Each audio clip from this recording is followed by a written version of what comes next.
Imagine for a second that the entire world thinks you are a joke. Imagine opening a magazine or scrolling through social media and seeing millions of people debating exactly why you don't deserve to be famous. They say you have no talent. They say you are just a sidekick to a hotel heiress. They say your 15 minutes of fame are ticking away and soon you will be forgotten. Most people would crumble under that kind of pressure. Most people would take whatever quick cash they could get and disappear into obscurity. But Kim Kardashian is not most people. While the critics were writing punchlines about her, she was writing business plans. Today, we are looking at a net worth that hovers around $1.7 billion. But to understand how she pulled off the greatest pivot in business history, we have to go back to the days before the private jets and the Met Gala. We have to go back to the closet. Before the cameras, Kim was working for $15 an hour organizing closets for celebrities. She was the girl in the background, quietly folding clothes for Paris Hilton, literally cleaning up other people's messes. She was close to wealth, but she didn't own it. She saw how the game was played from the sidelines. She watched how brands used celebrities to sell products, and she realized something that would become the foundation of her future empire. She realized that attention is the new currency, but attention is volatile. It burns out. The trick isn't getting people to look at you, it is keeping them looking long enough to sell them something of value. Her initial rise to fame was messy. It was controversial. It was born from scandal. We all know the story, and we don't need to rehash it. But here is the turning point that most people miss. In the early days of her reality show, Kim accepted almost any deal that came her way. Endorsements for diet pills, debit cards, public appearances at nightclubs, branded toilet paper. She was saying yes to everything because she was operating from a place of fear. The fear that the money would stop, the fear that the critics were right. She was renting out her name, getting paid a licensing fee, while the business owners made the real profits. She was a billboard, not a CEO. But then the shift happened. As she matured, Kim realized that licensing was a trap. Why take 5% of the profit when you can own 100% of the company? She stopped listening to the agents who told her to just smile and hold the product. She started looking at her own life for problems that needed solving, and the answer was sitting right in her own daily routine. For years, Kim had been struggling with shapewear. It was either too tight, the wrong color, or it didn't cut in the right places for high, slit dresses. She used to take expensive shapewear into her bathroom, put it in the bathtub, and dye it with tea bags just to match her skin tone.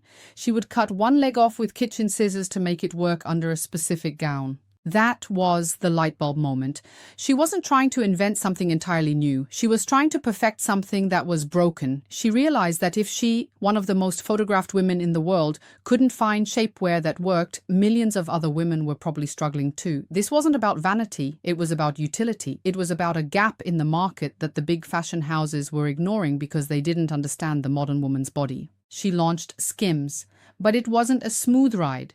Before their first product even shipped, she faced a massive public relations disaster. She originally named the company Kimono. The backlash was instant. People accused her of cultural appropriation. The internet was furious. The old Kim might have ignored it or issued a defensive statement. But the business mogul Kim paused. She listened. She realized that her brand had to be bigger than her ego. She scrapped the name, lost millions in printed inventory, and rebranded to SKIMS.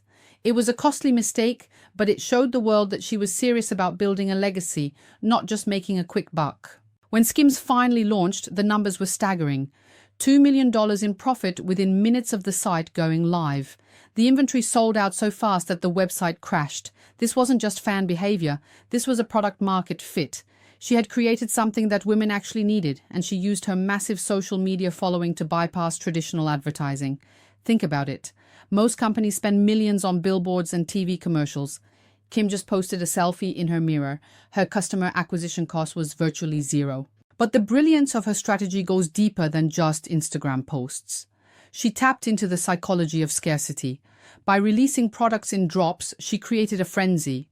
If you didn't buy it now, you might never get it. She turned buying underwear into a competitive sport. And unlike her previous ventures, she retained equity. She kept control. When the company was valued at $4 billion, it wasn't because of her famous last name. It was because the numbers on the balance sheet were undeniable.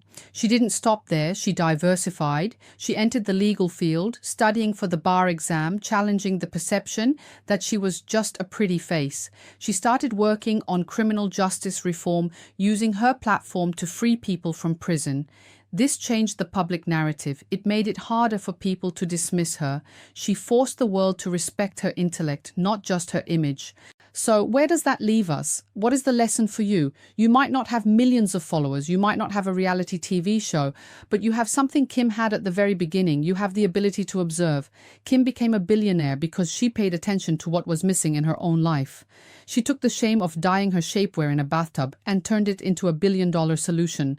She took the criticism of having no talent and used it as fuel to outwork everyone in the room. The strategy here is replicable on a smaller scale. Stop looking for a magic lottery ticket. Look for the friction in your life. What is something you use every day that frustrates you? What is a product you wish existed? What is a problem you are solving for yourself that others might pay for? Kim didn't invent shapewear, she just made it better. She didn't invent makeup, she just marketed it better. Most importantly, she ignored the noise. If Kim Kardashian had listened to the critics in 2007, she would be a forgotten footnote in pop culture history.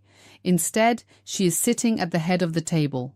She proved that your past doesn't define your future. She proved that you can pivot from being the joke to being the owner of the comedy club.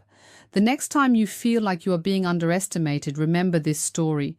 Remember that the distance between no talent and $4 billion is just grit, strategy, and the courage to own your narrative. The world will always have something to say. Let them talk. You have an empire to build.